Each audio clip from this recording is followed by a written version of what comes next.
चुके हैं। अजय जी, बहुत स्वागत है आपका। अजय जी, आज हमने देखा कि आज कमोडिटी बाजार में बहुत वेरिएशन दिखा, काफी उतार चढ़ाव था।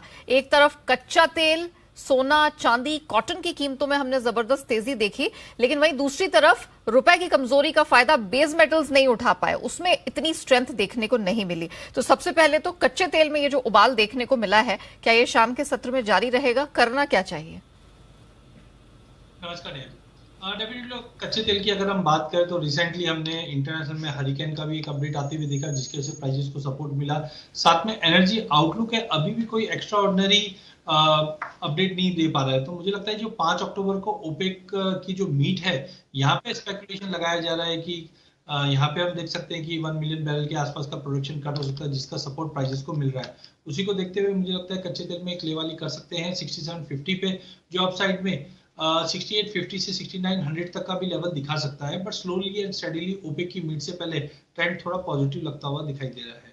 चलिए, ये तो बात हो गई कच्चे तेल की, लेकिन सोने चांदी में क्या किया जाए? चांदी में सबसे पहले बताइए, क्योंकि हमने दिन के दौरान 1000 रुपए से अधिक का स्ट्रेंथ इसमें बनते हुए देखी और अभी भी 800 साढ़े 800 रुपए की मजबूती दिख रही है। क्या किया जाए?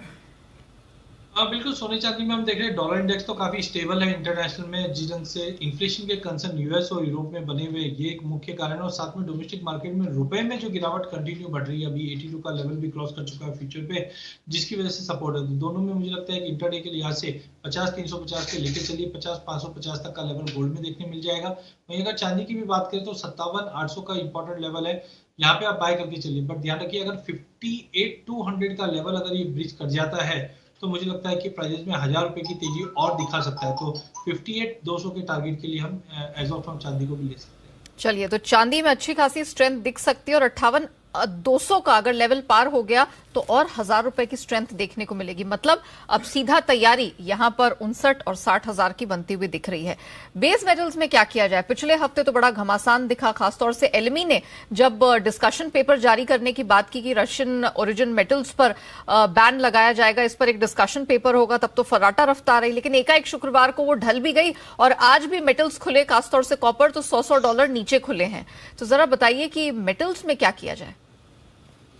देखिए, मेटल में मुझे लगता है चाइना मार्केट हॉलिडे पे, जिसकी वजह से कोई ज्यादा क्लैरिटी मार्केट में मिलती हुई नहीं दिखाई देगी। बट एज ऑफ नाउ मुझे लगता है कि कॉपर का एक बड़ा दायरा बन चुका है, जो 640 से 660 के बीच में है। तो आई थिंक एक रेंज में रहेगा पूरा हफ्ता मार्केट। तो यहाँ पे आज 641 के ड्रॉप पे लेके चलिए, लिमिटेड अपसाइड रहेगा जो 647-650 का लेवल रहेगा। तो एक्स्ट्राऑर्डिनरी बड़ी पोजीशन ना बना के चलिए। ओके, कॉपर के अलावा जिंक में क्या रणनीति अपनाई जाए? क्योंकि देखा जाए तो यूरोप में तो कई स्मेल्टर्स बंद हो चुके हैं, सप्लाई स्क्वीज लगातार बढ़ता चला जा रहा है प्रेशर में ये कमोडिटी। शाम के सत्र में क्या रणनीति होगी? बिल्कुल, पहले हमने प्रेशर में जरूर देखा था, बट जिस ढंग से एनर्जी क्राइसिस और जो स्टेप्स गवर्नमेंट ले रही है उसको देखते हुए लगता है कि बेस मेटल में वापस एक सपोर्ट लेता हुआ दिखाई देगा। तो बिल्कुल इंटरडे के लिहाज से 269 के करीब या 270 के नीचे मिले लेके चलिए। लिमिटेड अपसाइड है 272 का। बट ध्यान रखिए, चाइना मार्केट जब तक एब्सेंट है, मार्केट एक दायरे में ही ट्रेड करती है। But of course agri space में फोकस कर लेते हैं। यहां पर अधिकतर एग्री कमोडिटीज में, खासतौर से मसालों में, हमने प्रेशर बनता हुआ देखा। जीरे की बात करें, 600 साढ़े 600 रुपए का स्ट्रेट फॉल यहां देखने को आज मिला है। तो जरा बताइए कि जीरे में अगर किसी को रणनीति अपनानी हो गोइंग फॉरवर्ड तो क्या होगी? पूरे मसाले पैक में हमारा जो व्यू था सितंबर मंथ के लिए, वो वीकनेस ही दिखा था। अभी भी हमें लगता है कि वीकनेस ही कंटिन्यू रह सकता है। बट ध्यान रखिए, जैसे हम 12-15 अक्टूबर तक पहुंचेंगे, वहां पे लो लेवल बाइंग बढ़ेगी। तो करंट भाव से मुझे लगता है बिकवाली करके चलिए। 23,800 का इमीडिएट टारगेट हम जीरे में देख पाएंगे। ओके, इसके अलावा कॉटन पर भी व्यू दे दीजिए, क्योंकि कॉटन की कीमतों में हमने देखा मोरलेस आज मंडे मॉर्निंग स्टेबल ही रही 85 सेंट के आसपास। और अगर घरेलू बाजार में बात की जाए तो कॉटन की कीमतों में तेजी दिखी, ऑलमोस्ट 1% ऊपर है, 31,300 के पास है। क्या लगता है, अब बॉटम आउट हो गई है, खरीद बनती है यहां से? देखिए, अभी भी अराइवल हम 1 अक्टूबर को कॉटन डे के नाम से जानते हैं, और अभी तो अराइवल स्टार्ट हुए हैं। बिल्कुल, आई थिंक मार्केट के अंदर थोड़ी और गिरावट देखने मिल सकती है। बट ये टेम्पररी बाउंस है जो पिछले हफ्ते में हमने जो गिरावट देखी, तो हो सकता है एक बार 32,000 तक का लेवल का एक पुल बैक देखने मिल जाए, बट एक्स्ट्राऑर्डिनरी अभी बॉटम आउट होता हुआ दिखाई नहीं दे रहा, क्योंकि अराइवल प्रेशर बनेगा। अक्टूबर के बाद हम देख सकते हैं कि जैसे जैसे अराइवल थोड़े से समझ में आने लग जाएंगे, कम होने लग जाएंगे, तब हमें एक क्लैरिटी दिखेगी मार्केट में। As of now sell on bounce की रणनीति बना के ट्रेड करना चाहिए। अच्छा, हमने एग्री कमोडिटीज की तो बात की, एक कमोडिटी है नेचुरल गैस। इसके फंडामेंटल्स कुछ समझ में नहीं आ रहे। आज हमने देखा है, फिर चाहे वो यूएस नेचुरल गैस हो या फिर यूरोपियन गैसेस हो, सब में गिरावट के साथ कारोबार होता हुआ दिखा है और उसी की रिफ्लेक्शन घरेलू बाजार पर भी दिख रही है। यहाँ क्या किया जाए?